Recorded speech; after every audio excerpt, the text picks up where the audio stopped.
You're listening to the Full and Thriving Podcast, a place where courageous women come to break free from food obsession, heal their relationship with their body, and strive to live a life that's present, lighthearted, and meaningful. If you're listening, my wish is that this podcast serves as a catalyst that inspires you to nourish your body, nurture your mind, and energize your spirit. I'm your host, Meg McCabe, a certified life coach and eating disorder recovery coach with a PhD in having a good time. Just kidding about that last part. Anyway, thank you so much for listening and enjoy the show.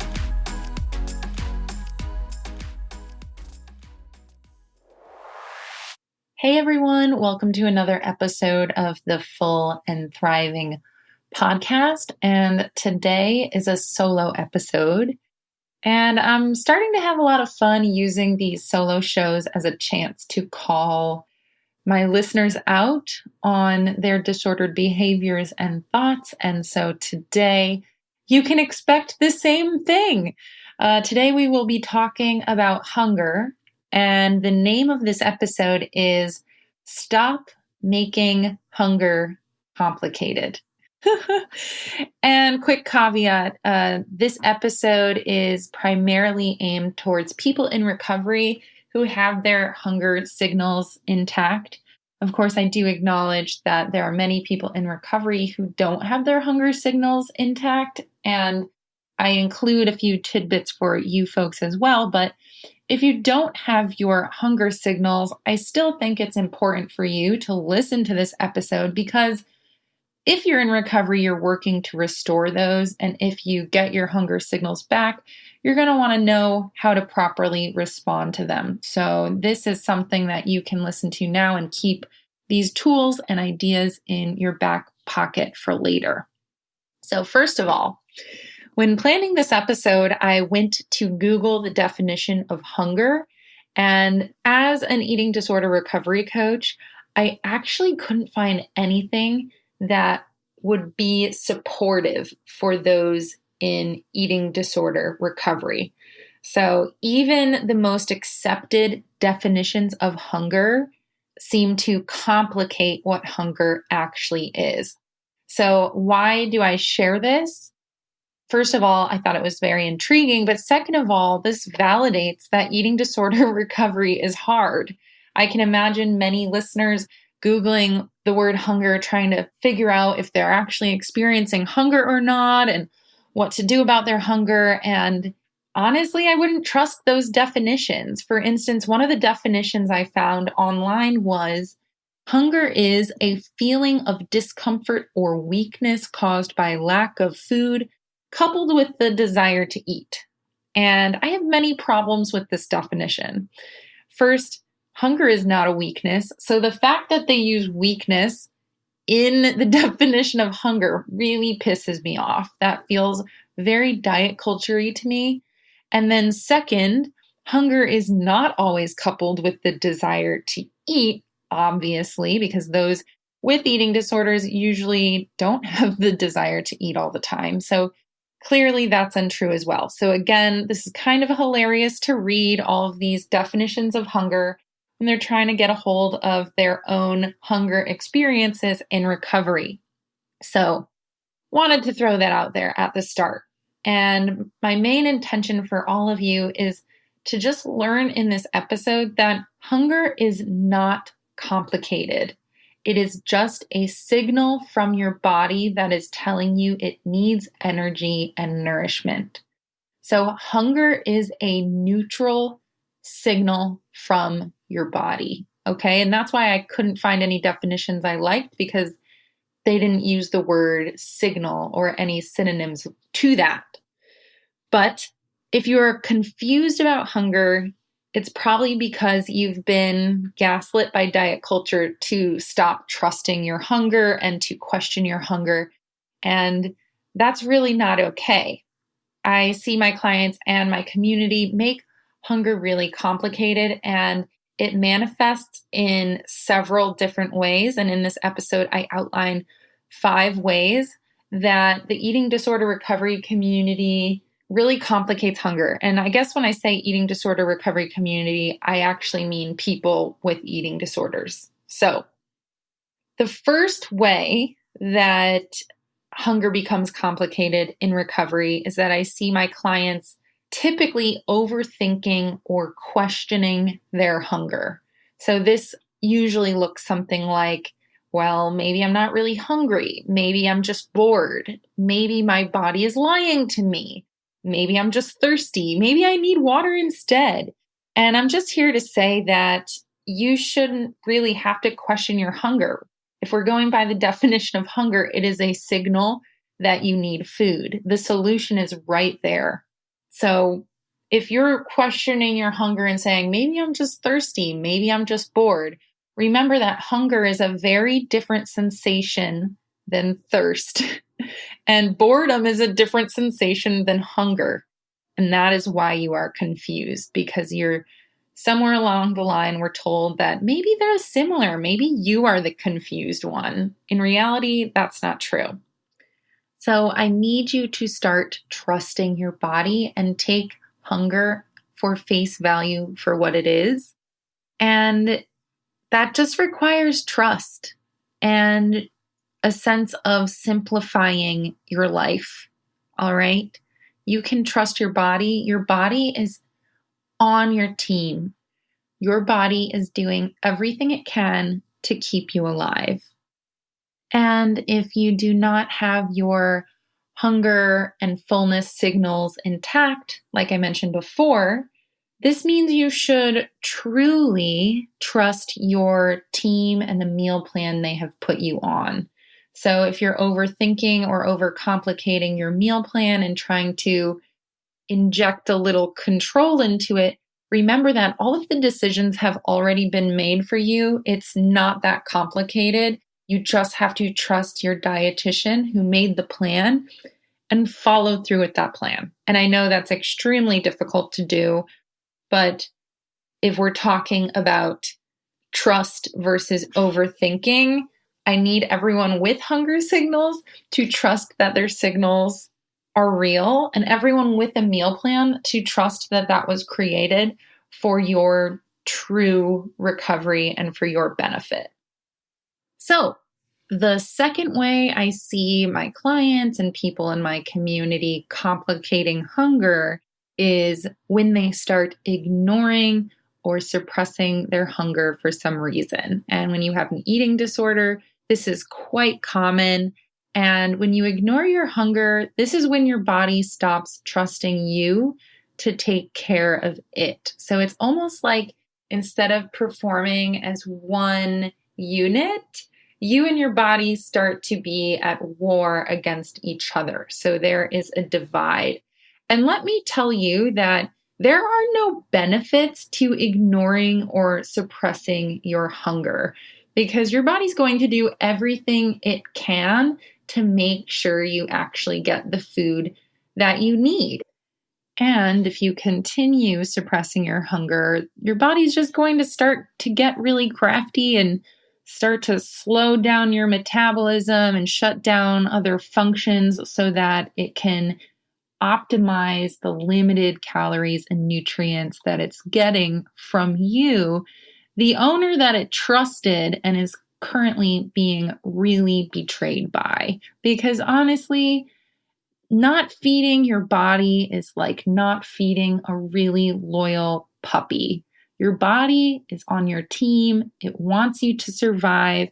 And by not feeding your body, you're not giving it the resources it needs to do its job properly. So when we suppress our hunger or ignore our hunger, this is when our bodies start to think we are living in a famine state. And believe it or not, your body cannot tell the difference between extreme dieting or dieting at all and living in a real life famine. So your body on a diet goes into this survival mode, and it will increase hunger signals and make you focus on obtaining food more than ever. This is why you might experience extreme hunger or a mental food obsession. If you find you're obsessing over food, this is just another way your body is trying to tell you that it's hungry and needs food. Food obsession is another form of a hunger signal. And this is why you feel out of control and have an increased likelihood to binge after a period of restriction. If you were in an actual famine, which your body thinks you are in, wouldn't you most likely eat as much food as you can of whatever is in front of you? I mean, if I was in a famine, I don't care what is in front of me. I'm going to eat as much of that food as I can because I want to survive. That's exactly what your body's trying to do. So in reality, your body is binging because it thinks food is scarce and rare.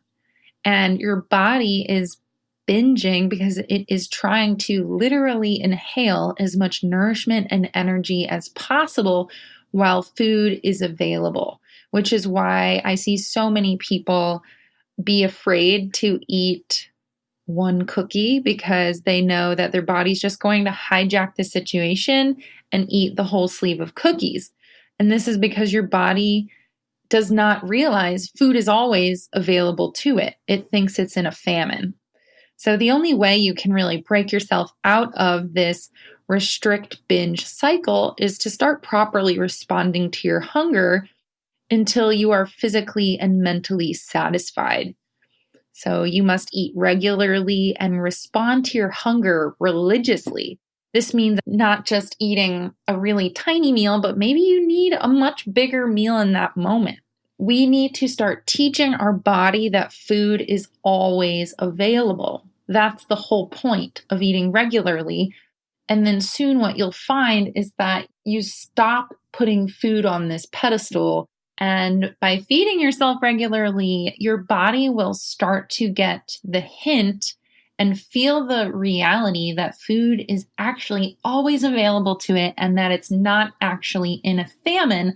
And that's when your body's going to relax because it's finally realized that food is always around and available to you. And when your body stops putting food on this pedestal and when your mind stops obsessing over this pedestal because it has the felt sense of safety, that's when you actually get real control around food. That's when you can be in front of a sleeve of cookies and actually stop after having 1, 2, 3 cookies and feel really satisfied. So that's real control around food, not disordered control. And as a person who is recovered, I do not mess around when it comes to responding to the signals that I trust dearly. So even if I feel hungry, say at like midnight, or say I wake up and I suddenly realize I'm hungry at like 2 a.m, I will go downstairs and eat a bowl of cereal, maybe some crackers, whatever is in my fridge until I feel satisfied. I really take pride in responding to my hunger adequately and efficiently, no matter what. And my body loves it, and my body trusts me to do that. The third way I see people complicating hunger is by trying to predict and control their level of hunger. So somewhere in your life, there's a chance someone told you that your body is a machine, right? We hear that from diet culture all the time. Calories in equals calories out, yada, yada, yada. Well, your body is much more complicated than that. Food is only one piece of the puzzle when it comes to hunger levels. For instance, when you eat one thing for breakfast one day and feel full and satisfied for hours after the fact, the next day you might eat the same exact meal and feel hungry an hour later. And what I see is that people with eating disorders get really freaked out by this, like that you can't perfectly control your hunger levels and you can't perfectly predict exactly when you'll be hungry because every day there's so much variation. And this is really normal to experience this variation.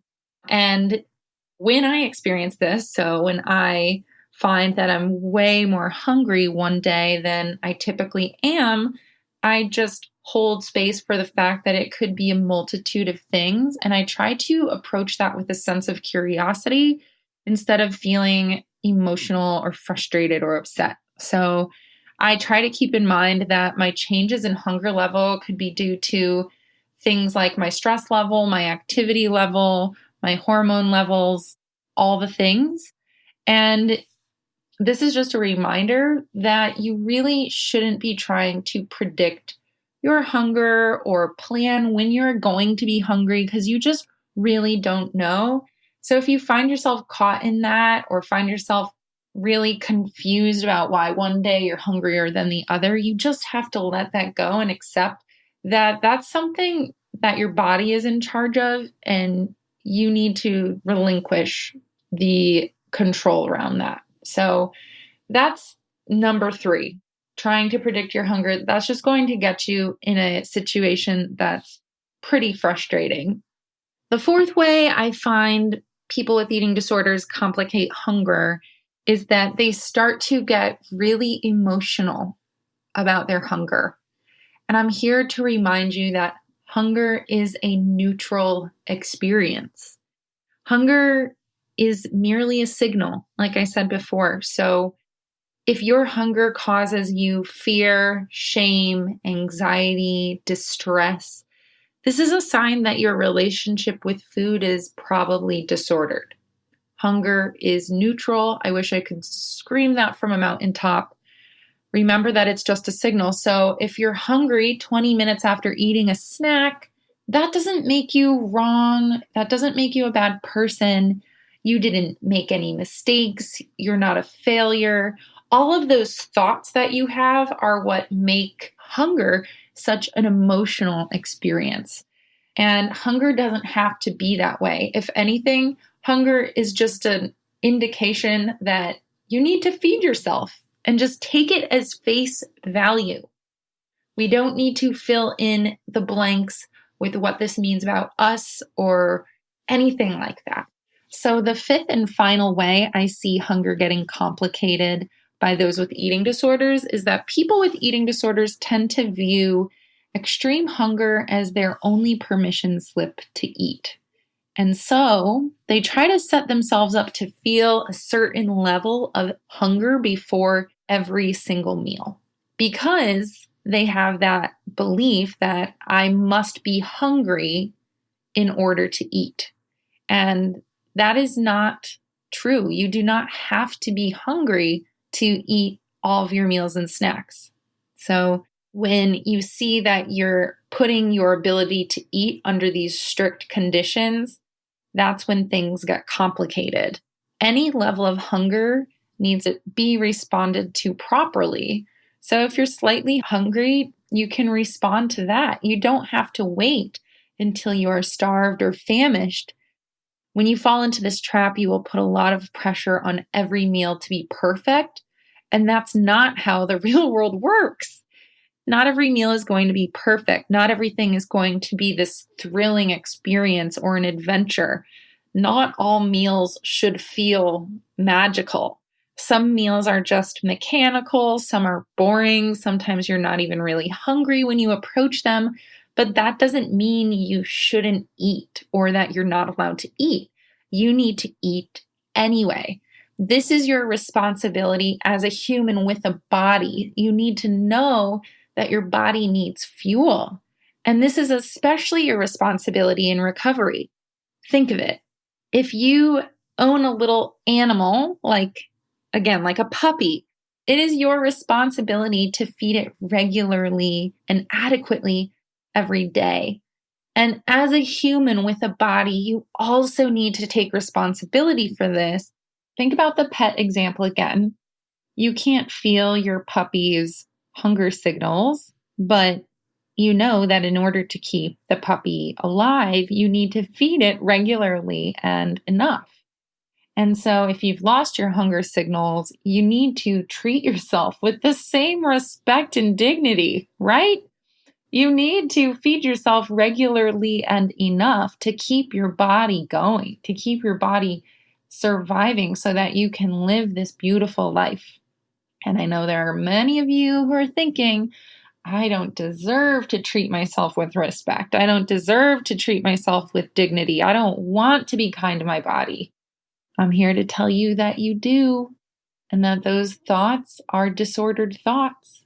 You deserve food, you deserve nourishment, and you can live a beautiful life. So that concludes my 5 ways that people really complicate hunger.